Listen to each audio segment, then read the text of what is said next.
எப்ப நீ வேலைன்னு கைகட்டி வேலைக்கு போறியோ, அது எந்த உயர்வான பதவியா இருந்தாலும் உன் வாழ்நாளில் பாதியை தொலைத்து விடுகிறார். யாருக்காகவோ உழைச்சு கொடுக்குற. உன்னுடைய உழைப்பு 10% தான் உனக்கு வந்து சேர்றது, 90% அந்த கம்பெனி. நல்லா புரிஞ்சுக்க. அதனால் உன் வாழ்க்கையை அடக்க வைக்காது. உன் வாழ்க்கையை நீ வாழணும். அப்ப என்ன செய்யணும்? சம்பளத்துக்கு வேலை செய்யற இடத்துல இருந்து நகரும் போத, சம்பளத்துக்கு வேலை செய்யாத, அதை ஓங்கி சொல்ற இடத்துல நான் இருக்கேன்.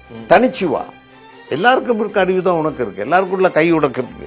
வாய்ப்புகள் கொட்டி கிடக்குது. பழகிறதுக்காக படிக்கிற காலத்திலேயே ஒரு தொழிலுக்காக ஒரு என்ன சொல்லுவாங்க, ஒரு ட்ரைனிங் அந்த மாதிரி போய் கற்றுக்கோ. ஒரு ட்ராவல்ஸ்லையாக இருக்கட்டும், ஒரு பிரிண்டிங் இடத்துலையாக இருக்கட்டும், இப்படி கற்றுக்கிட்டு மார்க்கெட்டிங்கை பிடிச்சிக்கோ. கஷ்டப்பட்டு உழைக்கிறவன் முட்டா பைய, அவன் பாவம். என்ன சொல்ல போனால் அப்பாவி. அது எப்படி சொல்கிறேன்னா, இப்படி பாருங்க, நீங்கள் ரோடு போடுறவங்க கஷ்டப்பட்டு உழைச்சா முன்னுக்கு வரலாம். எங்கடா கஷ்டப்பட்டு உழைக்கிறான்? முன்னு உழைப்பு தேவை, அதை மறுக்கல. பட் கஷ்டப்பட்டு உழைக்கும் உழைப்பு அல்ல, நீ இஷ்டப்பட்டு உழைக்கணும். இஷ்டப்பட்டு உழைக்கிறவன் டைம் பீஸ் பார்க்க மாட்டான், வாட்சை பார்க்க மாட்டான், வாட்ச் கட்டையும் மாட்டான், நேரத்தை பார்க்கவே மாட்டான். அவனுக்கு வேலையின் அளவு தான் அவன் நேரம். அவன் இஷ்டப்பட்டு உழைச்சிக்கிட்டு இருப்பான், அவன் மேலே வந்துடுவான்.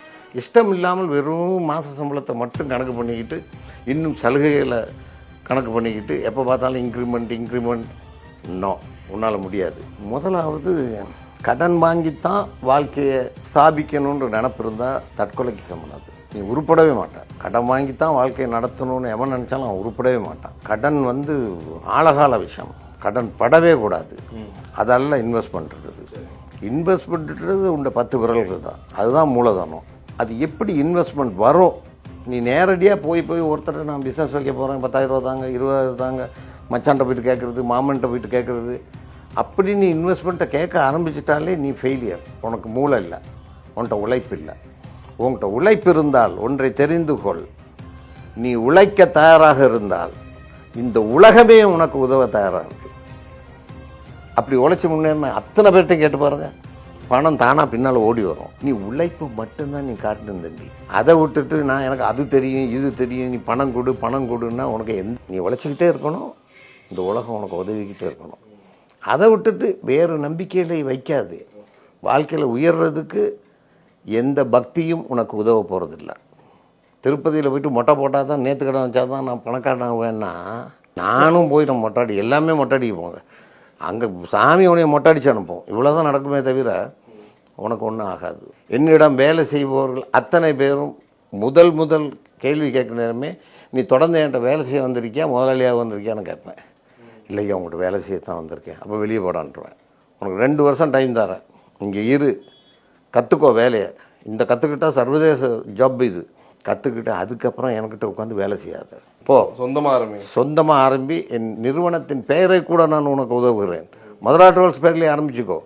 நீயே அங்கே சிஇஓவாரு, நீயே ஓனர். லாபம் நஷ்டத்துக்கு இடமே இல்லை. நீ எவ்வளோ உழைக்கிறியோ லாபம் உனக்கே. நான் அதில் பங்கெடுக்க வரலன்னு சொல்லி இதுவரைக்கும் ஒரு 10க்கும் மேற்பட்ட என்னை போன்ற முதலாளிகளை பிஸின்ற வார்த்தையை யூஸ் பண்ணாங்க. அது மற்றவங்களை நிராகரிக்கிற மாதிரி. அவங்க உங்களை நெருங்க மாட்டாங்க. அப்புறம் நல்லா யோசிப்பாங்க, எப்போ நீங்கள் பிஸின்னு யூஸ் பண்ணுவீங்க? உங்களுக்கு தேவையில்லாத மனிதர்கள்னால் உடனே பிஸின்னுவீங்க. நான் பிறகு பேசுகிறேன்னா, உங்களுக்கு தேவையான மனிதர்களாக இருந்தால், அது காதலாக இருந்தால் கூட மணிக்கணக்கில் பேசுவீங்க. அது எப்படி? அப்புறம் டென்ஷன் நீ வேலையை செய்ய முடியாது. போர்க்களத்தில் இருக்க இராணுவ வீரனோடவா நீ டென்ஷன்? அவன் அந்த பீரங்கியில் கொண்டுட்டு போட்டுட்டு வைக்கிறானே, சூடு அங்கேருந்து வர்றது, இங்கேருந்து சுட்டுக்கிட்டு போகிறானே, என்ன அழகு அந்த வீரம். பார்த்துருக்கியா டிவியில்? டென்ஷன் தான் முடியுமா? அப்புறம் ஸ்ட்ரெஸ் ஏன் வருதுன்னா, உன்னையால தான் உனக்கு வருது. தீதும் நன்றும் பிறர் தர வாயவே வராது. அவனுக்கு அது வேலை இல்லை. உன்னைய மன அழுத்தம் உள்ளவனை ஆக்குறது இந்த சமூகத்தில் வேலை இல்லை. அவனுக்கு 1000 வேலை இருக்கு. நீயா உனக்கு பேராசைகளை ஏற்றுக்கிட்டு நீ நடந்தால் உனக்கு ஸ்ட்ரெஸ் வரும். உனக்கு என்ன முடியுமோ நீ அதை செய், ஸ்ட்ரெஸ் வராது. உன்னை அடையாளம் கண்டுகொள், அதுதான் அங்கே முக்கியம். ஆனால் இருந்தால் தங்கத்தை தின்ற முடியுமா சொல்லுங்க?